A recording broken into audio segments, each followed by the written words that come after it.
یاد رکھو، ہم مسلمانوں کے لیے بالخصوص مشعل راہ جو ذات اقدس ہے وہ کوئی اور ذات نہیں ہے،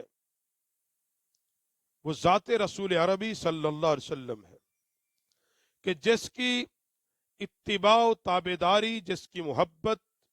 جس کا عشق، جس کی فکر پر عمل کر کے ہمیں دنیا اور آخرت کی کامیابی ملے گی، وہ یہ ہے کہ رسول پاک علیہ الصلاۃ والسلام کا دامن رحمت ہے، حضور کی تعلیمات عالی شان ہے، حضور کا وجود مسعود ہے، اور امام الانبیاء صلی اللہ علیہ وسلم غار ہرا میں جب آقا علیہ الصلاۃ والسلام پر پہلی وحی نازل ہوئی، پہلی وحی، قرآن پاک کی پہلی آیت آپ پر کپ کپی طاری ہوئی،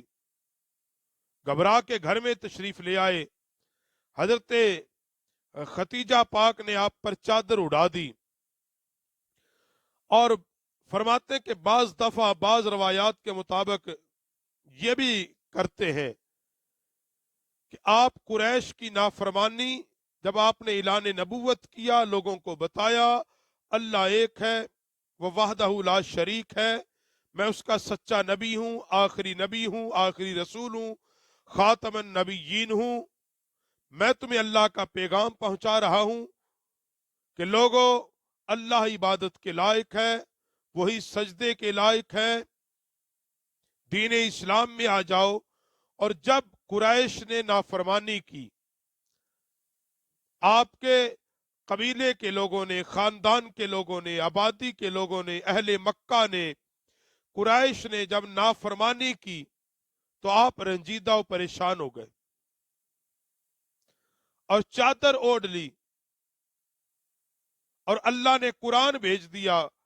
یا ایھا المدثر قم فانذر وربک فکبر وثیابک فطہر۔ اور حضرت مولانا جلال الدین رومی رحمت اللہ علیہ فرماتے ہیں کہ میرے نزدیک جو دوسری بات ہے نا، یہ زیادہ ٹھیک ہے، یہ زیادہ ٹھیک ہے کہ جب کافروں نے نافرمانی کی، سرکار نے چادر اوڑھی، اور اللہ نے قرآن میں کہا یا ایھا المزمل، اور پھر آپ علیہ الصلاۃ والسلام کی زندگی کیا ہے؟ آپ علیہ الصلاۃ والسلام رات کو قیام کرتے، رات کو، دن کو اللہ کی مخلوق کے سامنے اللہ کا دین پیش کرتے، اور اللہ نے فرمایا پیارے حبیب آپ نے روپوش نہیں ہونا، کافروں کے تانوں سے آپ نے دل برداشتہ نہیں ہونا، اور آپ نے نفس کے آگے مغلوب نہیں ہونا۔ یاد رکھو،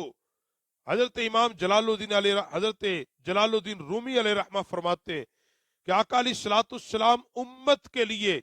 کشتی بان کی مانند ہے، جس طرح کشتی بغیر ملاح کے نہیں چلتی، یہ امت بھی رسول اللہ کے بغیر نہیں چل سکتی۔ کیوں؟ ہر جانب شیطان نے جال بن رکھا ہے، جال بن رکھا ہے، اور اپنی امت تک حضور کا اپنا جو فیض اور علم صرف رسول اللہ صلی اللہ علیہ وسلم کی ذات ہے جو اپنی امت تک